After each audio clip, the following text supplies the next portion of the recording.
Santo. Amen.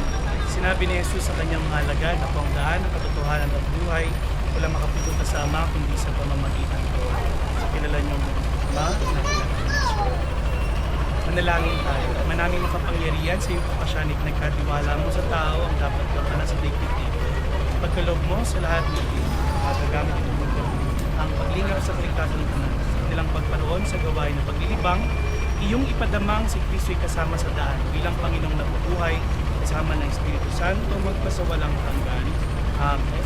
Abagin ng Maria, ng pinumulan ng grasya, ang Panginoong Diyos, isamahan sa iyo, kang pinagpala sa babae lahat, nagpala naman ng iyong anak na si Jesus, sa pamilyain ng Diyos.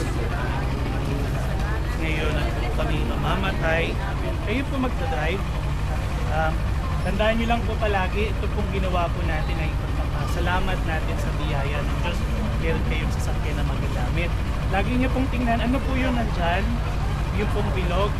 Gulong po yan, no? Hindi po yan pakpak, no? Kaya kahit po gaano kabilis yan, huwag nyo pong paliparin, okay?